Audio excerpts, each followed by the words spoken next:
ever wondered where cars like the Alpine A110 or the Renault ZOE or the Nissan Qashqai come from? Well, wonder no more, folks, because I've just written my first book. It's called Inside the Machine. Here it is, an advanced copy. And it seeks to answer that very question. Where do cars come from? Not in the obvious sense of, they come from car dealers. We know they pop out of a factory somewhere. But it seeks to explain the job of the automotive engineers, the men and women behind the design, the engineering of every component, every system, and finally bringing the car together as a whole. Because over the years I realized that, a lot of people, a lot of car enthusiasts, they're a little bit familiar with the process. They're probably familiar with the work of the car designers. In the old days we used to call them stylists. So the creative folk who come up with fantastic sketches, who decide the shape of the car. But most people outside the industry aren't really familiar with the day-to-day work of engineers. And that's what this book seeks to explain.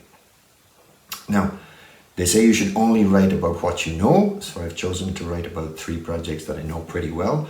I was extremely lucky to be deeply involved with the 3 of them. So part 1 of the book explains the genesis of the original Generation 1 Nissan Qashqai, and that goes way back to 2002, even before, and tells the story of the little band of engineers that designed that vehicle, starting the work in Japan and then moving it back to the UK.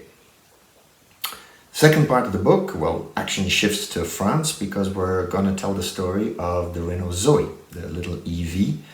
And that story goes all the way back to 2008, which, to some extent, it was the prehistory of affordable mass-produced electric vehicles.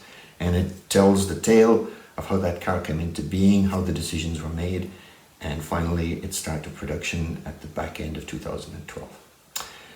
And the third part of the book, it talks about this little blue thing on the wall behind me. It talks about the Alpine A110, a vehicle that you've probably heard of if you've looked at any automotive media over the past few years. Now, my book's not the first book to be written about the A110. There is this wonderful book called Alpine La Renaissance, which was written by my old boss, Bernard Olivier.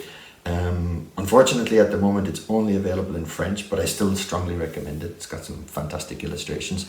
And I'm not just saying that because Bernard asked me to plug it. It's a great book.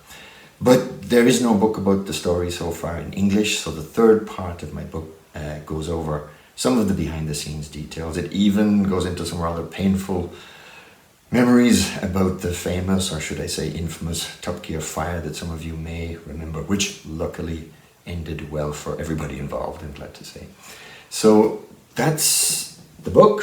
It's available now online directly from the publishers, veloce.co.uk, or any of the usual booksellers. Should also be available in your favorite bookstore. If it's not on the shelves, please ask for it. Be delighted if you could leave some comments on all the usual review sites, Amazon, Google Books, Goodreads, etc. That would be really helpful. And please feel free to get in contact with me as well if you like the book, or if you dislike it, tell me how I can do better next time around. Thank you very much. J'avais presque oublié. Pour mes amis francophones, hélas, je suis désolé, le bouquin il existe seulement en anglais pour le moment, mais pourquoi pas, une version française sera possible s'il y a assez d'entrées, s'il y a assez de demandes. Donc n'hésitez pas à me laisser vos commentaires et on verra bien. Merci à vous.